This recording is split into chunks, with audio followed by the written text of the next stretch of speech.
happening on Wall Street. Economic indicators. Who knows where this is going to end up? To understand the economy, you have to understand human nature.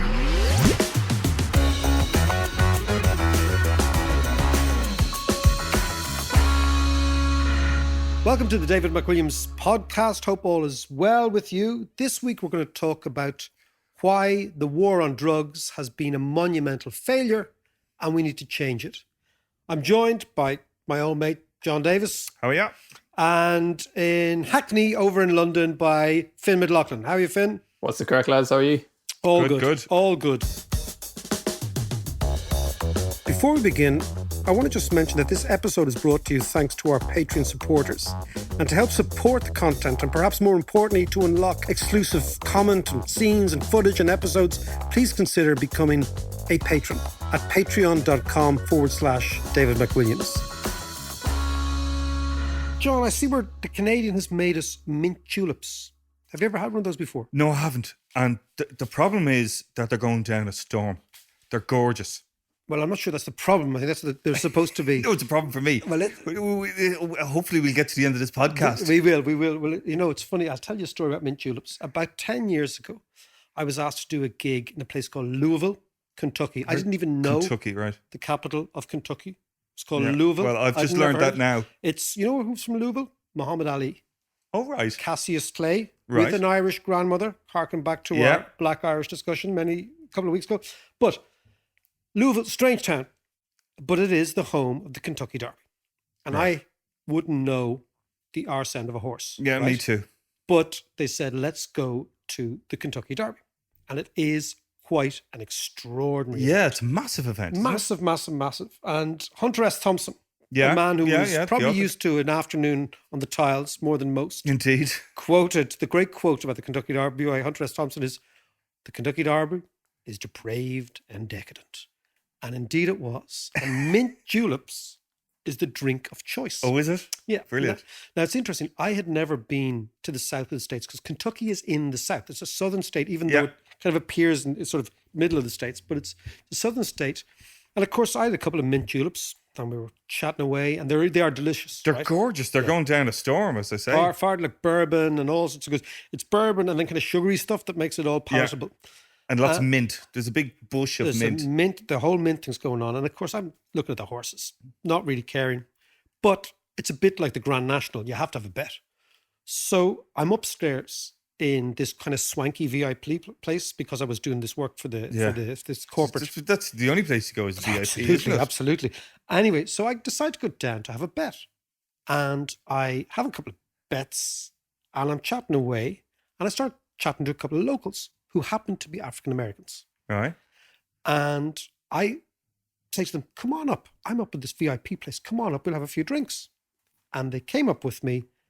And it was really shocking for me because the white people I was with, the sort of good old boys from the South, let's just say they weren't the friendliest to Really? these guests. And I was really When was quite this, by the shocked. way? This was about 2007, 2006, Okay. 2000, quite a while ago. Yeah.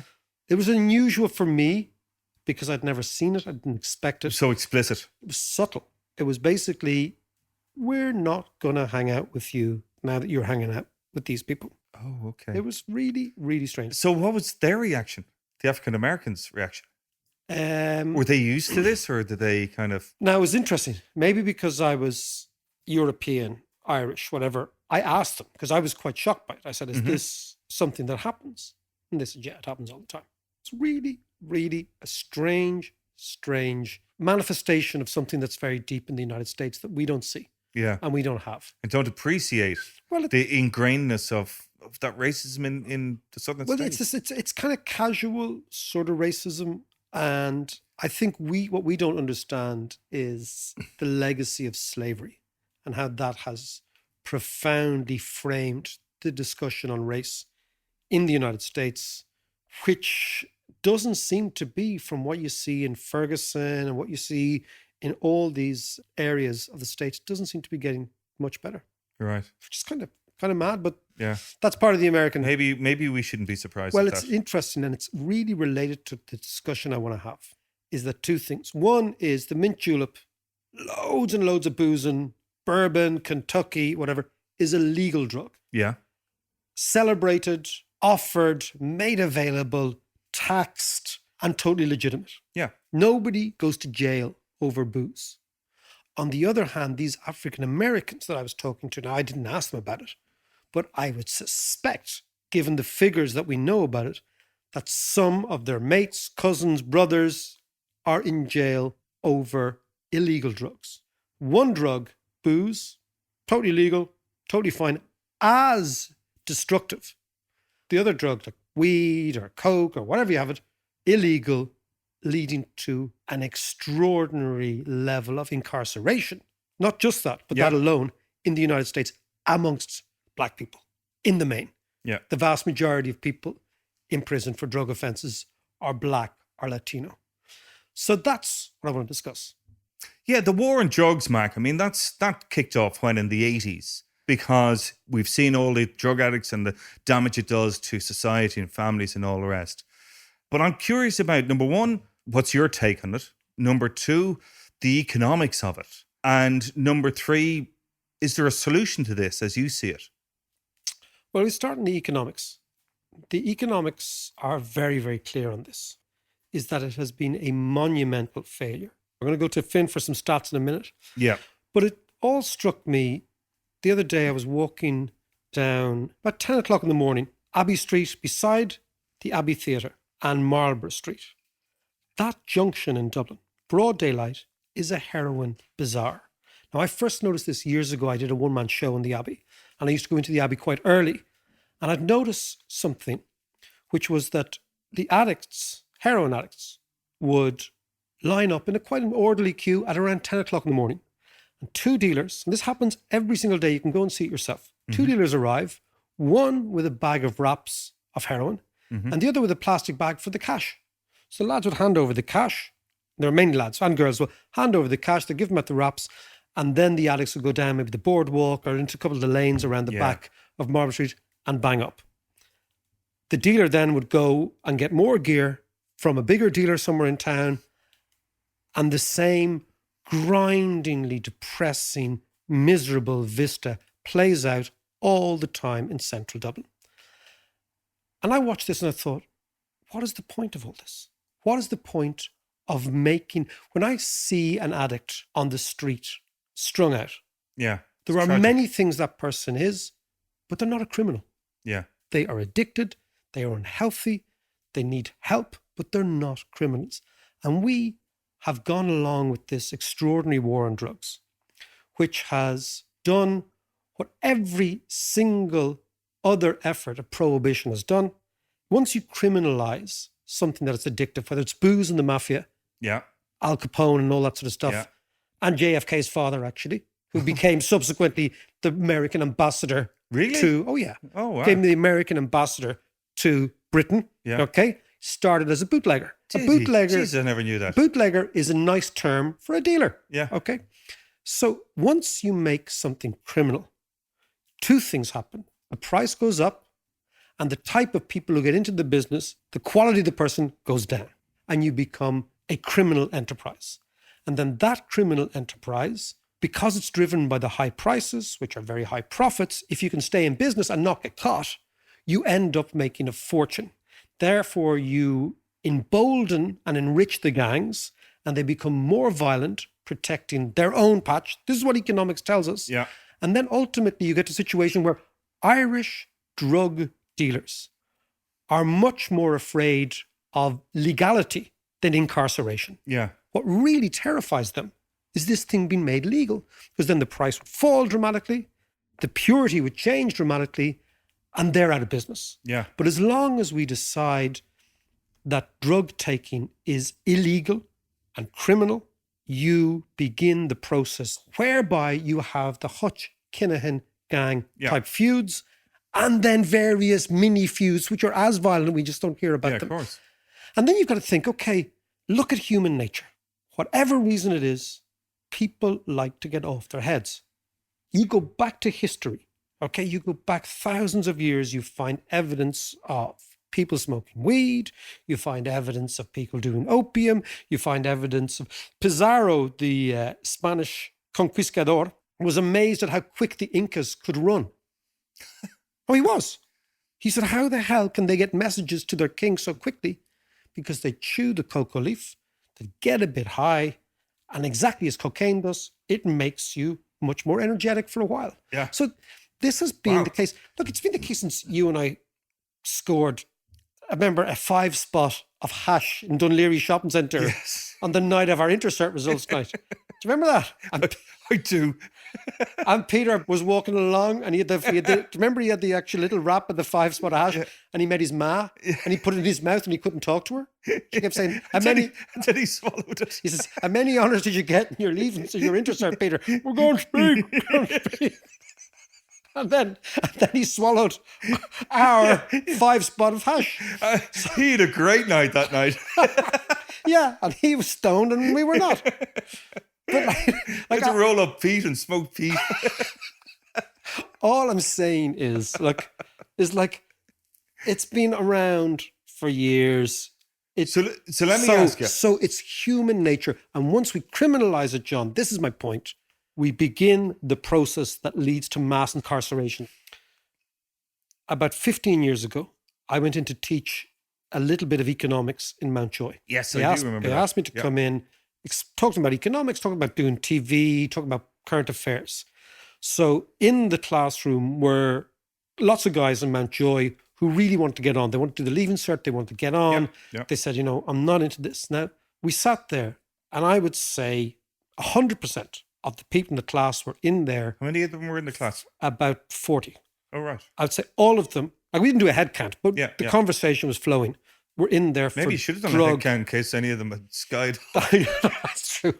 But we're in there for drug offences and kind of petty drug offences. Yeah. Robbery, small-scale criminality, all that sort of stuff. And I just remember thinking to myself, this is bullshit. Yeah. These are not endemically violent people. They are addicts. They have a heroin problem. But ultimately, putting them in Mountjoy, criminalising them, doesn't seem to me to and they were make more sense. exposed, I suppose, Much at more that stage exposed, to criminality in Mountjoy. They call it the University for Criminals.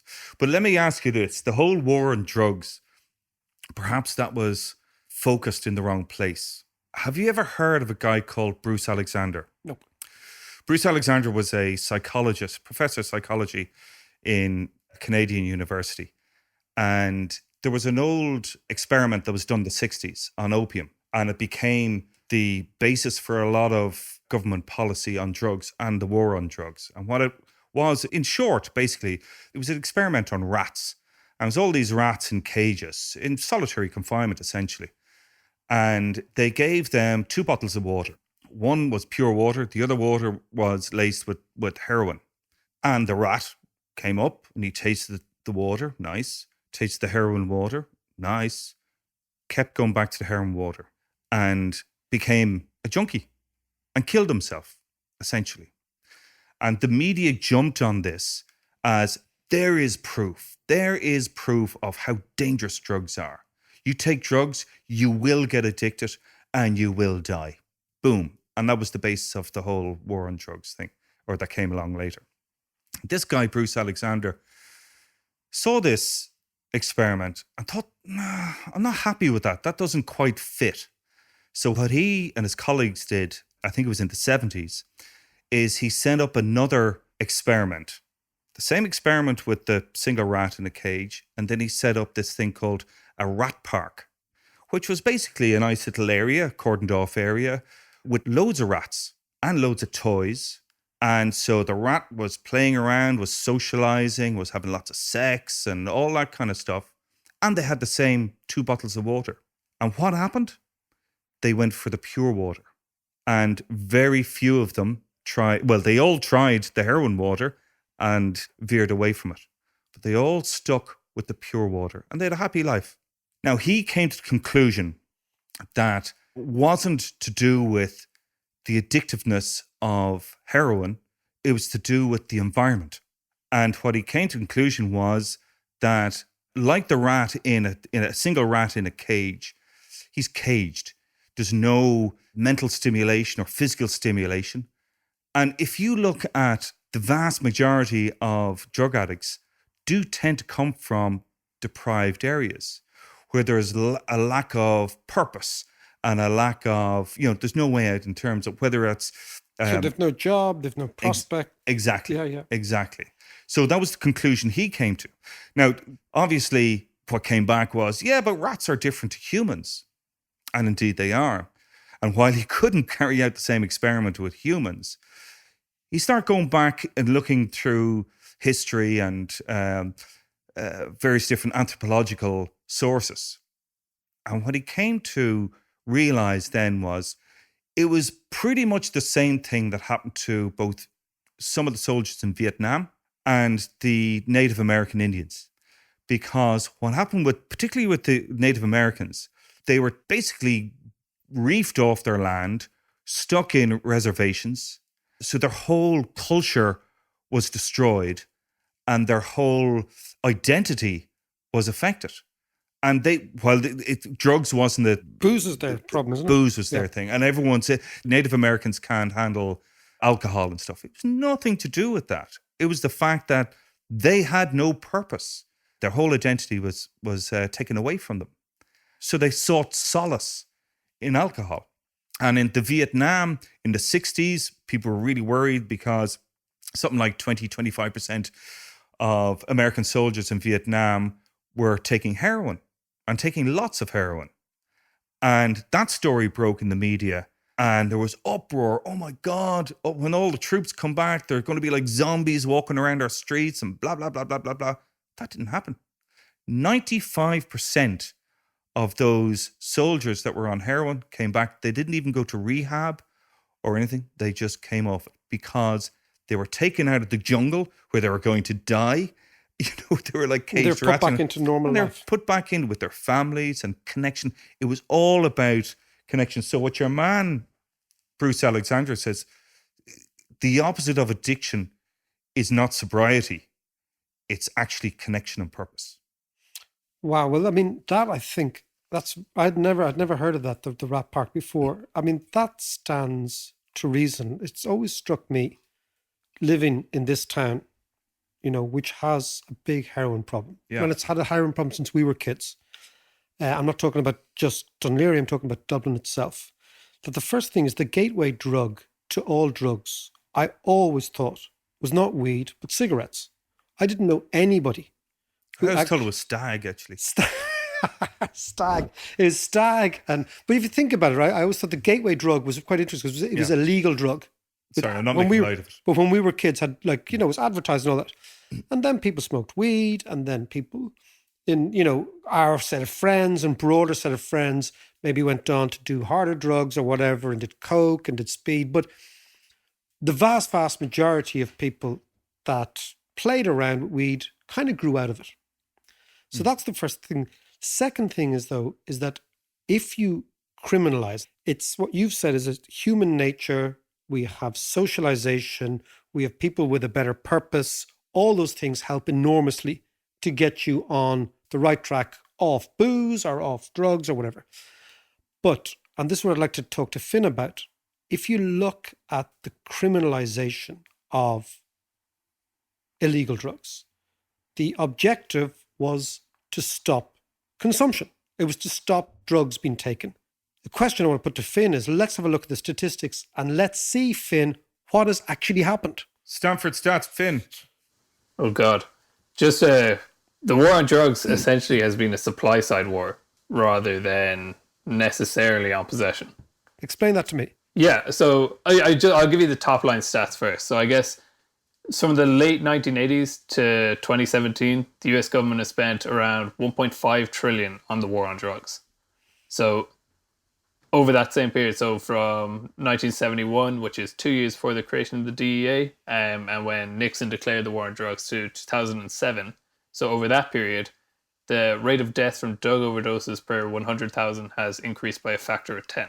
Wow. So drug overdoses are they're increasing exponentially, the rate of death from drug overdoses. So another study then it was published in Science just before Christmas there. So they analyzed nearly 600,000 unintentional drug overdoses over a 38-year period. So they found that the overdose death rate has been growing exponentially, and it doubles about every 9 years going back to 1979. So Finn, can I interrupt you? So this means that the drugs are becoming more pure, not less pure, and stronger, sure. not less, not weaker. So that's actually something that happens. So when you implement total prohibition on anything, so whether that's drugs or whether that's alcohol, whatever, while consumption decreases somewhat, the harm that's done to users and to society more broadly actually increases greatly. So one way of looking at that is, and some of the research suggests this, is that total prohibition actually does lead to an increase in potency. So if you think about it, like there's a fixed cost to evading the law and to getting drugs into a country. So if you're paying that fixed cost regardless, it makes more sense to you as a supplier to increase the potency of each batch. Wow, so that's interesting. So let me hold you there. So that makes sense. So the economics is that if you actually decide to ban, that the actual potency of the drugs will go through the roof. Sure. And I mean, another thing is that it also shrinks the price differential between more potent and less potent drugs. So if you're an addict, surely you're going to go for the more potent stuff anyways. And as the price decreases in relative terms, it only makes more sense. And I mean, you saw these same things during the prohibition on alcohol earlier in the century.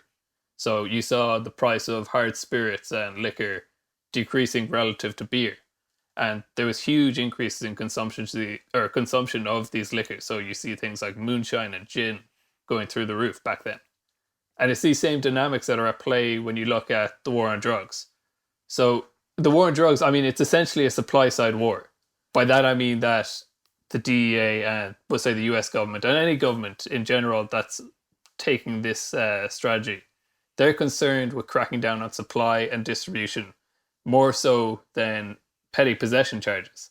I mean, obviously, you cited some crime stats earlier, and there's a huge problem in the United States, particularly with whatever Black and Hispanic communities being targeted for that.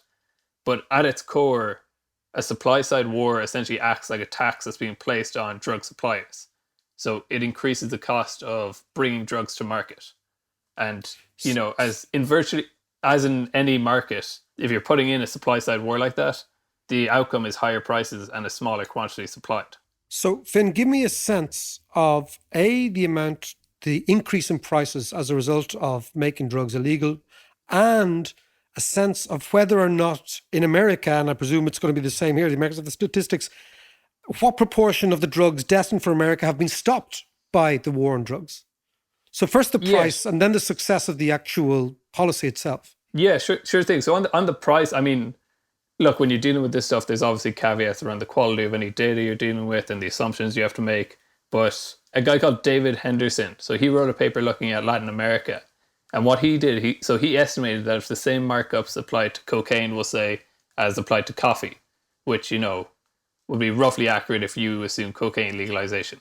So if under those circumstances, he estimates that you would see cocaine's price in the US fall by around 97%. Wow. So that's it. Which is huge. That's it. Yeah, I mean, that's all you assuming need to know. now.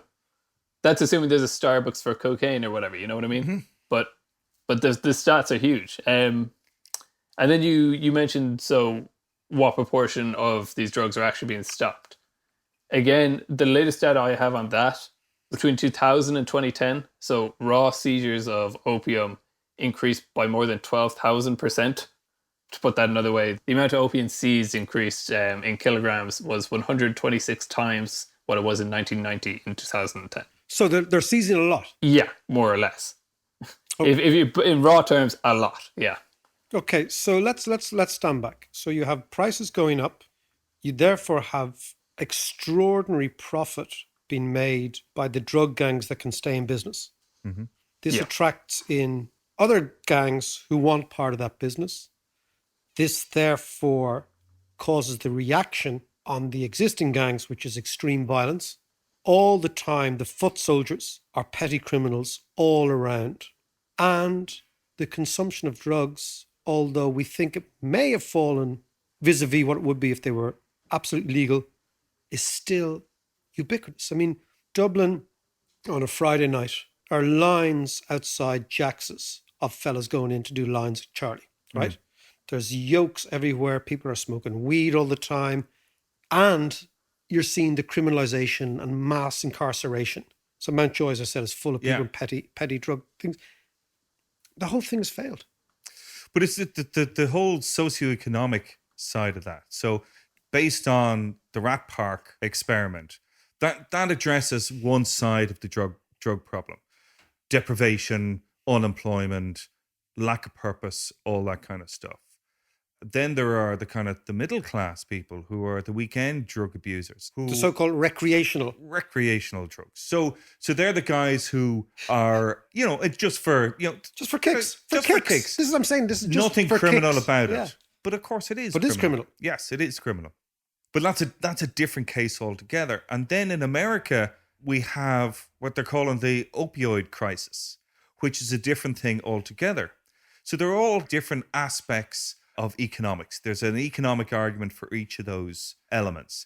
Like the opioid crisis was brought on over the last 20 years, 30 years by the pharmaceutical companies essentially pushing, they were the dealers, pushing opioid drugs, painkillers. They're pushing fentanyl and diamorphine and all the rest. The purest of the drugs. Two little old ladies with hip replacements.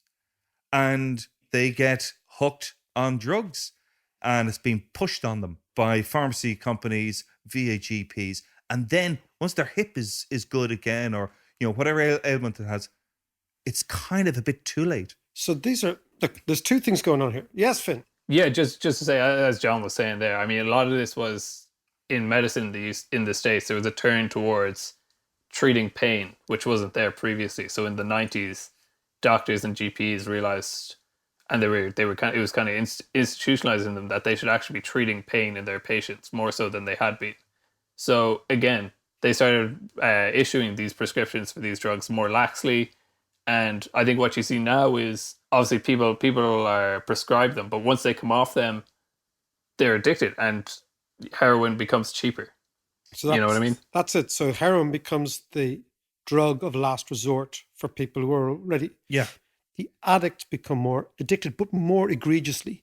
The addict is treated as a criminal, not as a sick person.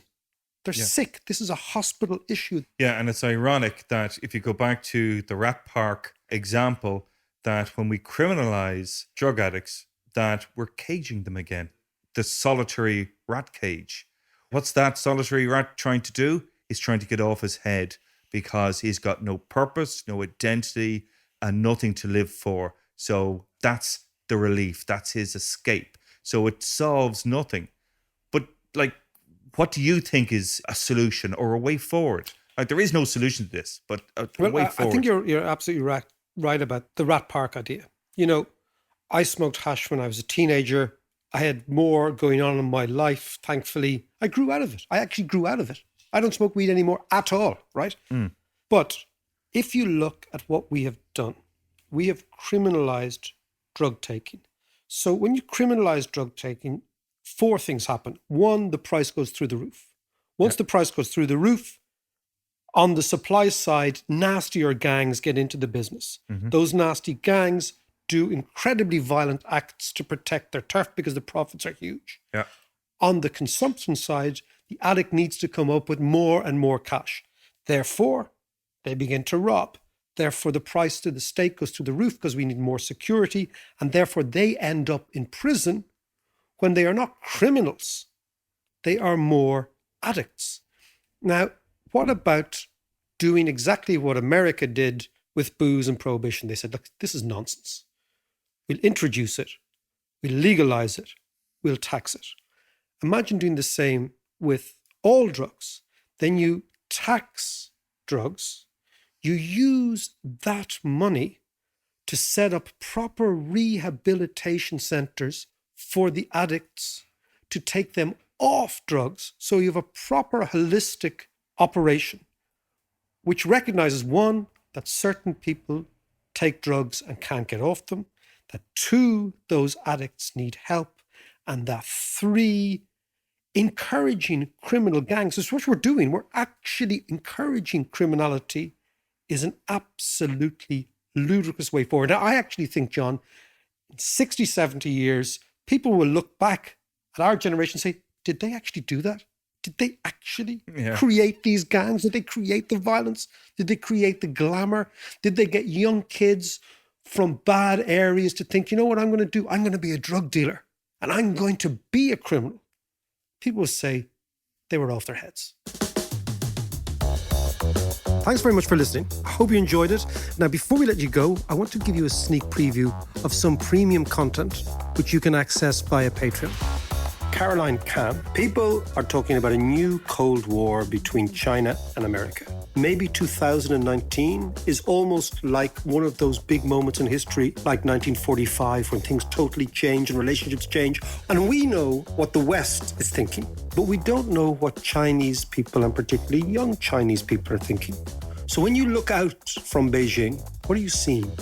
Well, in China, people are actually talking about American politics and politics in the Europe, especially right now, Brexit. So does the average Chinese person know what's happening in Hong Kong? Not really. And my journalist friends in Guangdong province, they went to the street and talked to people. They know nothing about it. So what you're saying to me is that China can control the internet. If you enjoyed that, you can hear the full episode and much more by joining us on Patreon, which is patreon.com/David McWilliams. See ya.